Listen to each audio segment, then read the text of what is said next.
so many stories about your work ethic. Yeah. What was really your work ethic like, and for how long did you discipline? Well, I mean, every day. I mean, since 20 years, it was an everyday process, and trying to figure out strengths and weaknesses. For example, jumping ability. Now, my vertical was a 40, wasn't a 46 or 45. My hands are big, but they're not massive. Right? So you got to figure out ways to strengthen them, so your hands are strong enough to be able to palm a ball and do the things that you need to do. Quickness, I was quick, but not insanely quick. I was fast, but not ridiculous. Right? So I had to rely on skill a lot more. I had to rely on angles a lot more. I had to study the game. Enjoyed it though. So like from the time I can remember when I started watching the game, and it just never changed.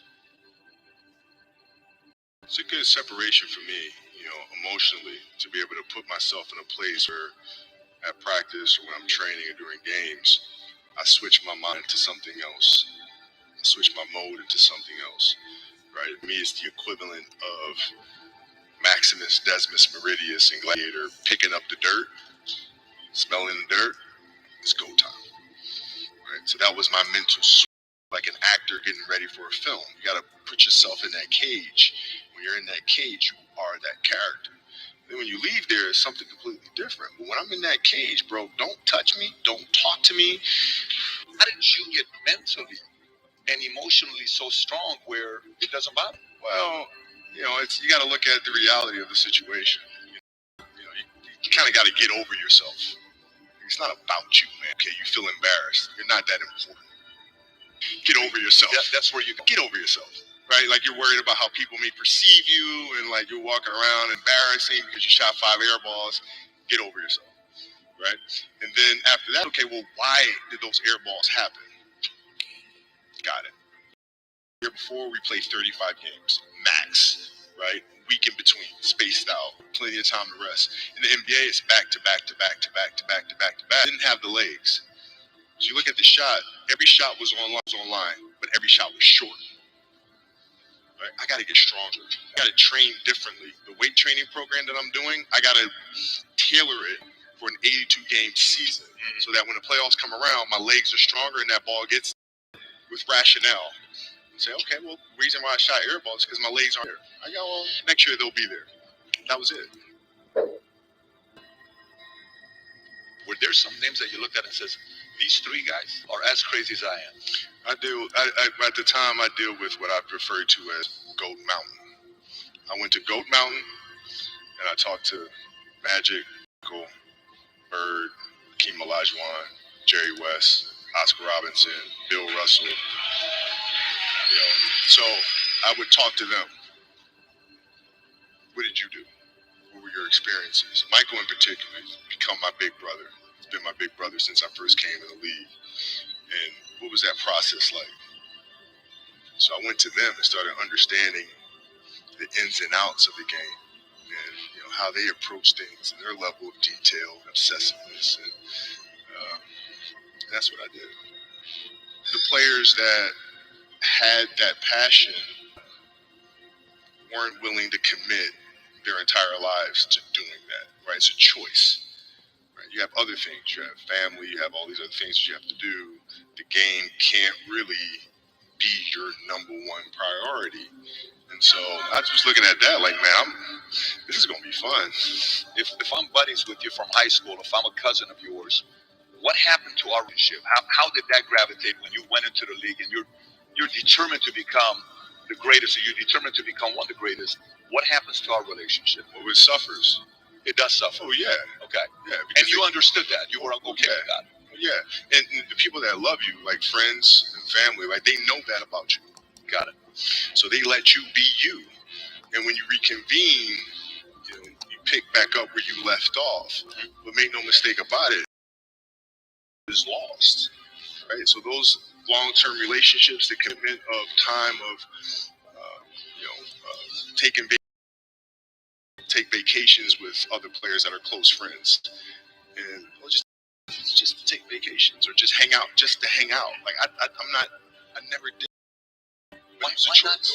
Why didn't you do that? Well, because when I retire, I didn't want to have to. I wish I would have done more.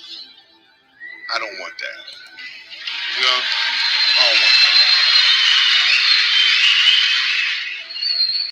You know, you got a lot of people paying their hard-earned money to come watch you perform. It's your job to be in shape. It's your job to be strong enough to perform at that level every single night. And as a competitor, I'm not ducking shit. Like, it's not, oh my God, my back hurts, I'm sore, we got to play Vince Carter and Toronto Raptors tonight. We actually had this happen. We had a game against Toronto in 2000. And Vince was tearing the league up. My back was jacked. But like, the perception of that, like, what?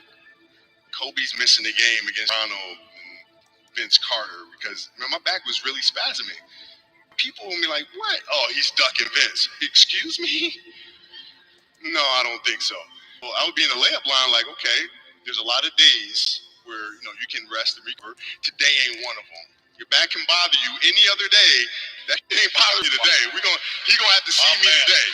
Yeah. Oh, man. Yeah. If you're looking at big investments you got to make, what is the decision-making process there? Do you call? You do your own research? You take this much time? You call an advisor? Is there a system you follow? It's pretty simple for me. It's do you understand the business? Is it a business that you can help in some form or fashion? What are the barriers of entry to that business? And then the entrepreneurs themselves, the company itself, do they have a culture that you believe is? Are these leaders people that you believe in? Are they people that are obsessives? And in turn, have they created a business? So I tend to look at those 4 factors, and that's it. That's big. What's your current work schedule look like today? It's different because I personally am not writing every word of the novels. I am not animating the films. What I have to do now is make sure that the people that we bring in, these obsessives that we bring in, are challenging themselves to do the best job that they think they can do. That's what I'm there for, is for them to constantly look in the mirror and self-assess and challenge themselves. And you saying, okay, I can do that. That's not the project. The projects that say, I don't know if I can animate that. I don't know how to write that story. I don't know how to do that. Those are the things we want, because through that curiosity, you'll reach a level that you didn't think was possible. And so running the studio, that's what I'm doing. You're playing against the Golden State Warriors. Score is 107-109.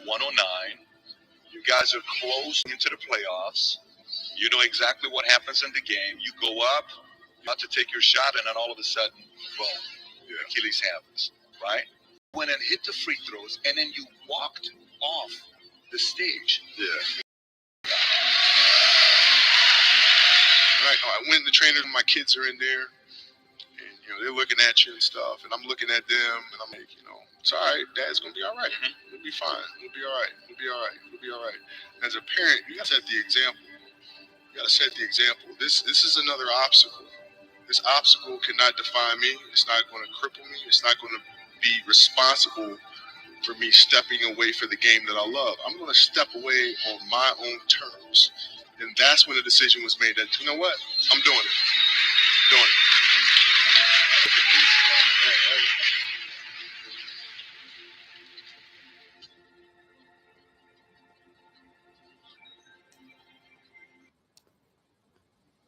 Introducing